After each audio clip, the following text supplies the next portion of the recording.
Hey guys, it's Bruce from Server Factory, here again with another exciting video. Today's video is going to be extra exciting because Tyan have kindly sent us two of their new NVMe systems for us to test.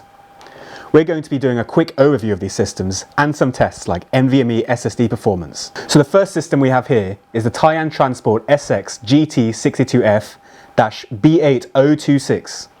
This is a single socket AMD EPYC based all-flash 1U storage server supporting first and second gen EPYC processors and 10 hot swap NVMe U.2 drive bays. In terms of memory, the system has 16 DIMM slots which support DDR4 registered ECC memory at 2666 MHz for a maximum capacity of 1 TB across 8 memory channels. In terms of expansion, this system has a mezzanine PCIe Gen 3 slot and 2 riser cards, each with 1 PCIe X16 slot. The system also has 2 gigabit LAN ports and 1 LAN port dedicated to IPMI for remote management, which can be easily expanded with network cards. In addition to the 10 hot swap U.2 NVMe drive bays, there are also 2 M.2 NVMe slots on the motherboard, allowing users to install an OS without sacrificing any of the front drive bays. Powering the system are 2 redundant 650 watt power supplies that are 80+ platinum rated, ensuring reliability and efficiency. Overall, this kind of system would be suitable for applications that take advantage of fast flash storage, such as high-speed data streaming and content distribution.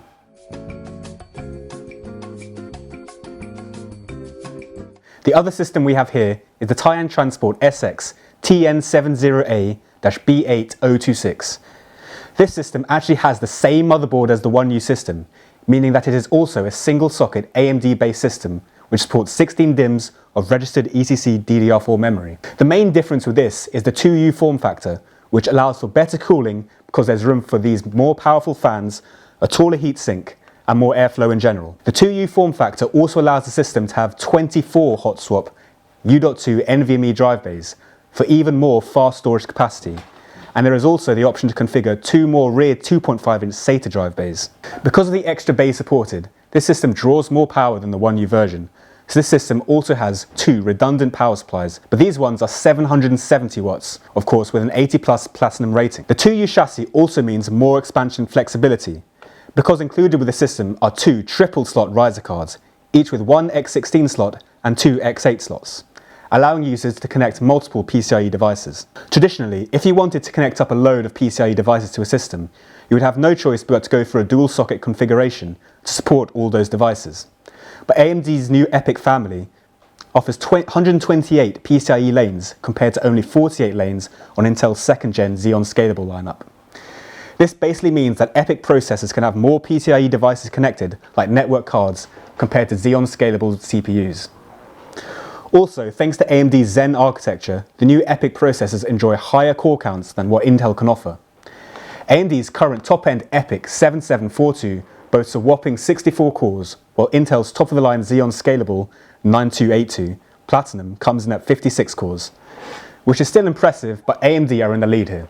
Customers who use these systems for virtualization will benefit from AMD's overall higher core count and enjoy lower costs and high system density compared to similarly spec'd Intel-based systems. Both of these systems support NVMe for all of their front hot swap drive bays, but the system can be configured so that the front bays are all SATA, reducing costs if you don't actually need the NVMe.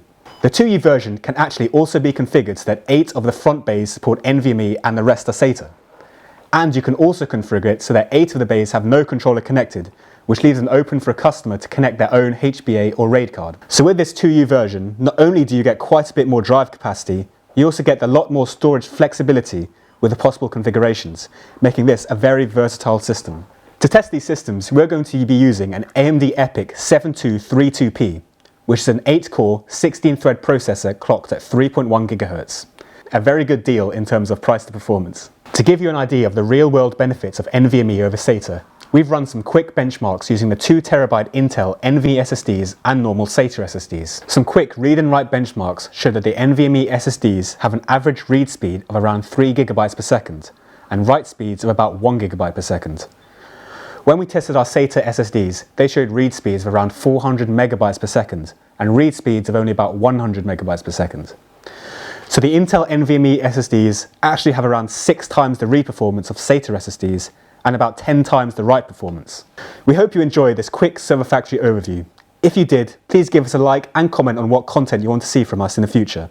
If you want to learn more about Tyan or Supermicro systems, you can contact our sales team by email and they'll be happy to help. I would just like to quickly say thank you to the over 100 people that have now subscribed, and I would also like to say thank you to Victor Bart for supporting our channel in its infancy. Please, if you have liked this video and you would like to see more of this type of content, please subscribe. Please also check out our other videos because they are all aimed to be educational.